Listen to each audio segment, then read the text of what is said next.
On the 7th of December 2019, Borussia Mönchengladbach beat Bayern Munich 2-1 with a late penalty from Rami Bensebaini to send themselves top of the Bundesliga. In a season then extended by COVID, they would end up finishing 4th after a drop-off, qualifying for the Champions League, and it looked like one of the biggest teams in Germany were finally back where it belonged. During that Champions League campaign, they would be drawn in a group with Inter, Real Madrid and Shakhtar Donetsk, and would achieve big results, beating Inter at home, drawing with Real Madrid and thrashing Shakhtar Donetsk. But then later that season, head coach Marco Rose would announce his departure as Borussia Mönchengladbach head coach, joining Borussia Dortmund at the end of the season. That would result in a decline in Gladbach's season that would see them fall out of Europe completely. This decision kick-started the butterfly effect that now results in Gladbach's current situation. So how did we get here?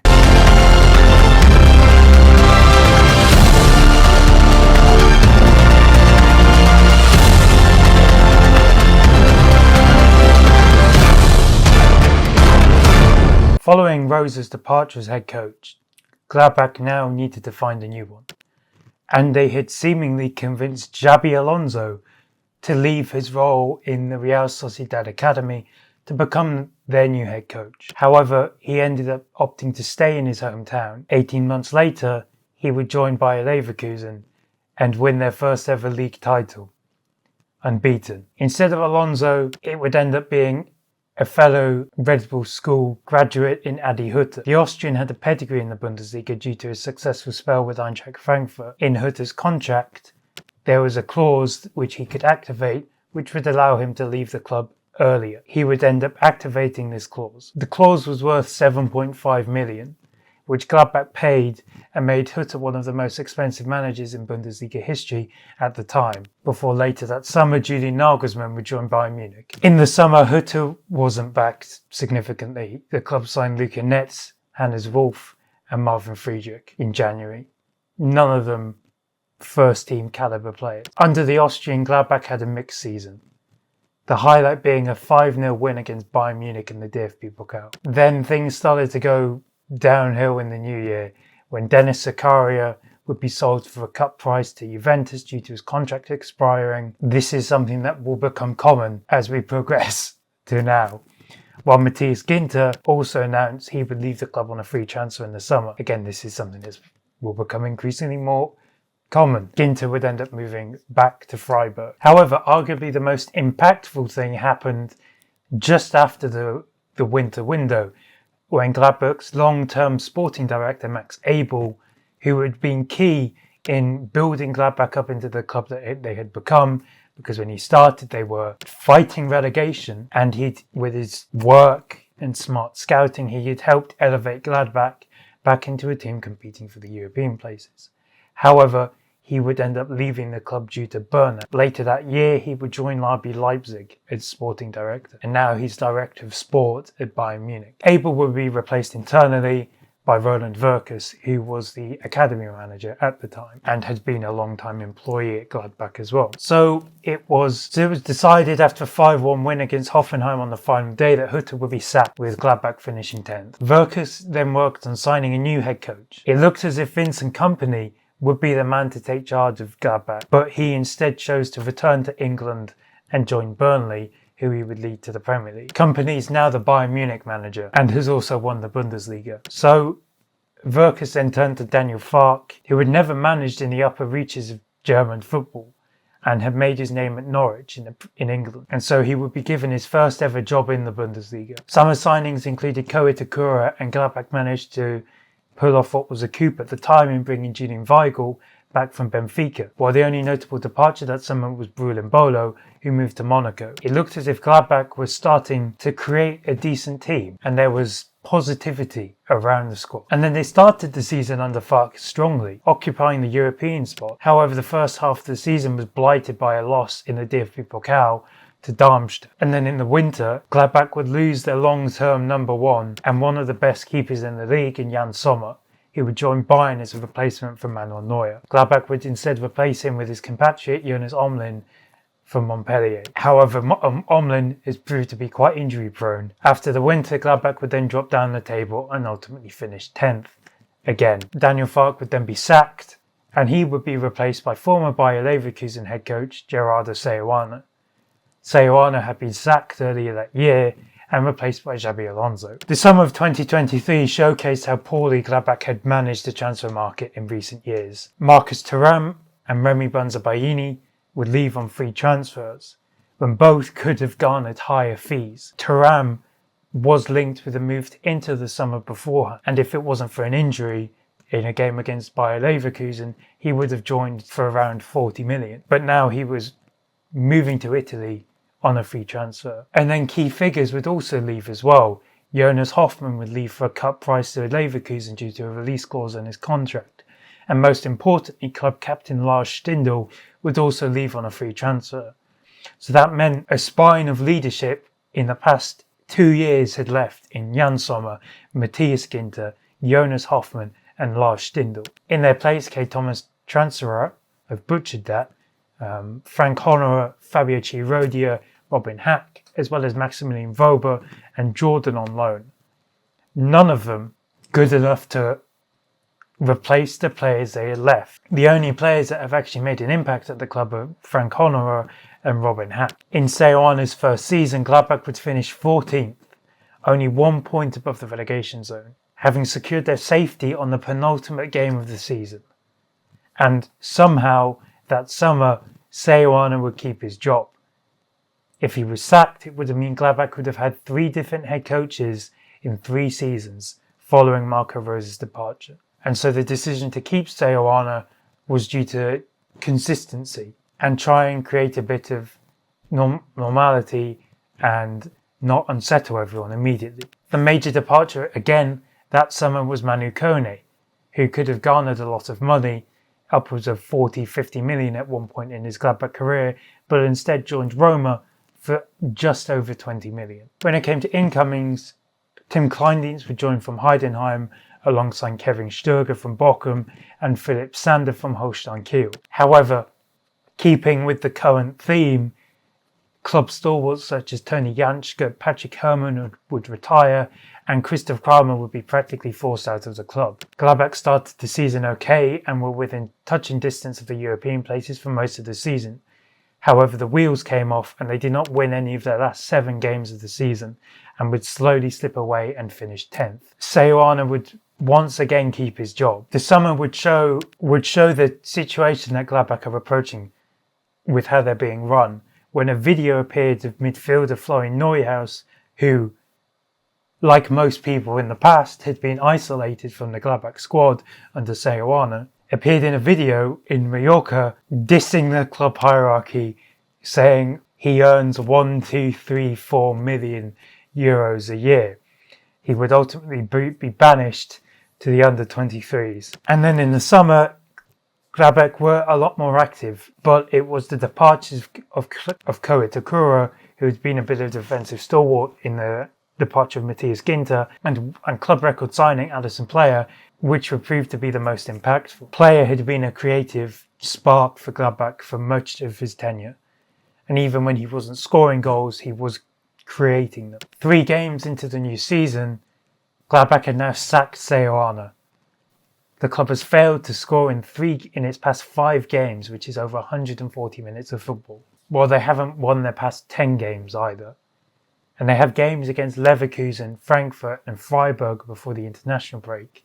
And this could very well end up to 13 games without a win. In his place, they've promoted under-23 head coach Jürgen Polanski for the time being, until they find a replacement.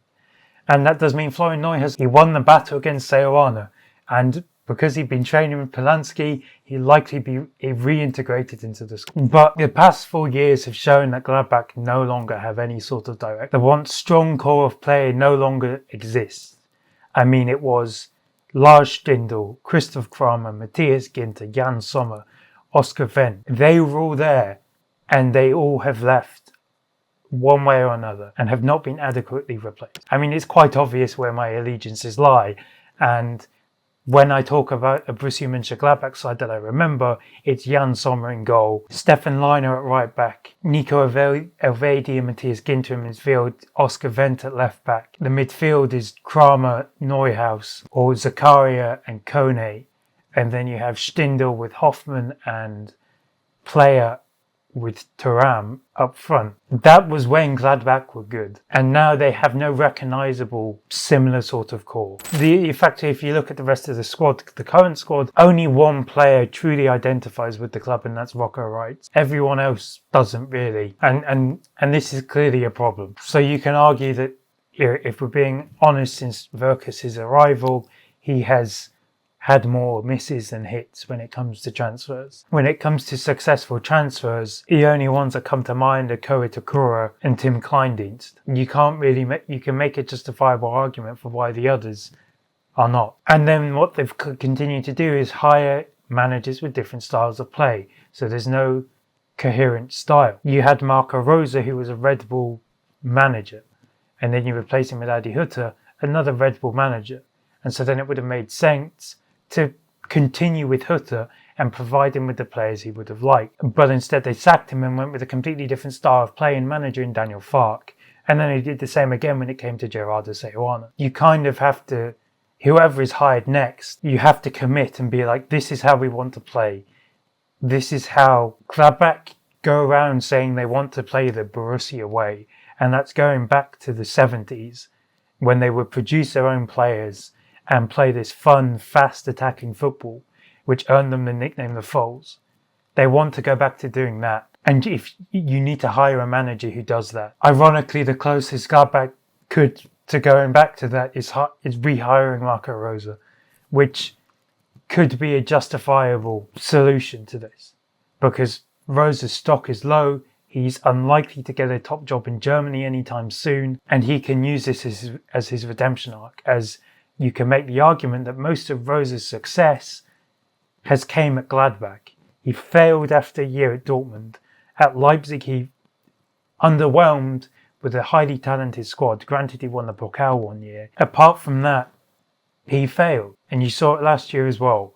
And so this is his chance to rebuild himself. And if he can bring Gladbach up to where they would be, I think things would be forgotten. Even if Rosa did come back, for example, he'd basically be doing it with one arm tied behind his back.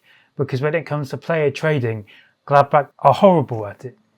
They hold on to players for too long, and that gives them the ability to sit out the remaining length of their contract. I mean, Dennis Zakaria, Marcus Thuram, Rami Benzabaini, Manu Kone, even Florian Neuhaus, they could have sold these players at the peak of their powers and gained a lot of money from it, and then they could start reinvesting it and continue on that, like what Frankfurt have done.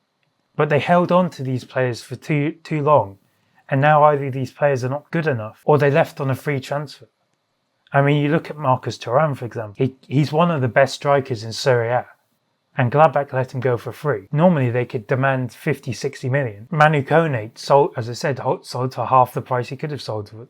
Dennis Zakaria sold for significantly less. Nico Elvedi is still at the club. So is Florian Neuhaus. And then you see the other players as well, the likes of Joe Scally, probably will stay past their peak. And even Koe Takura was sold for most likely significantly less than Gladbach would have liked, because he refused to sign a new contract. And so if things don't improve and whoever's hired next fails, it's gotten to a point where the club will need to be gutted, as complacency is clearly settled in. And there's no longer driving the club, and there's no longer anyone there driving the club forward. It's a bit Dortmund-esque about how they have people who identify with the club, but they don't identify with the club enough to push them forward. Ultimately, Gladbach's decision to keep Seoane now and sack him now is harm them. If they got rid of him in the summer, the choice of manager would be a lot larger. They could have signed Christian Tietz, who now is at Hanover. They could have signed Horst Steffen, who was once at Borussia Mönchengladbach and is now at Werder Bremen. Or they could have taken a gamble elsewhere, but they kept on to him, and now it's backfired, and now the available managers here are again going to be a different style of play to Seoane. So their club has shot themselves in the foot with the timing of this decision. It's getting to the point with Gladbach where you think maybe they need to be relegated, and it gives them the shock that they need to then go again, reset and go again. bring in a sporting director, bring in a head coach, and go the route of, okay, let's now develop let's do the Borussia way that we wanted. In the late 60s, Gladbach promoted these young players. Bertie Vogts, Jupp Heynckes, Günther Netz. They promoted them into the first team and they got them promoted to the Bundesliga. And then they built on that to become the team that they are, or to become the historic team they were in the 70s. They need to go back to doing that because there's only 2 players from the Gladbach Academy right now in Moritz Nicholas and Rocco Reitz in the squad. You need to build on that if you want to truly truly want to embody the Borussia way. And then if they adopt this way and become the club to give a path to youth players, then they can have the chance to sign the next Florian Wirtz. Granted, I know they were in for him when he tried to leave Cologne. Or Saïd Mala. You can present that, okay, we can play you in the first team. Then you can attract players from not only the Rhine region, but the Ruhr region, which is one of the most densely populated areas in Germany. And then you can use that to lift the club up. And then you can be like, okay, we can either sell these players or continue to build and try and fight for top 4 and maybe, if we're lucky, the league. But as things are going, Gladbach are just going down this spiral and it's not going to go anywhere positive anytime soon. So let me know what you think. Who should replace Gerardo Seoane? What can Gladbach do to improve? What should Gladbach do next? Well, maybe you're just happy that Gladbach are now on their downfall.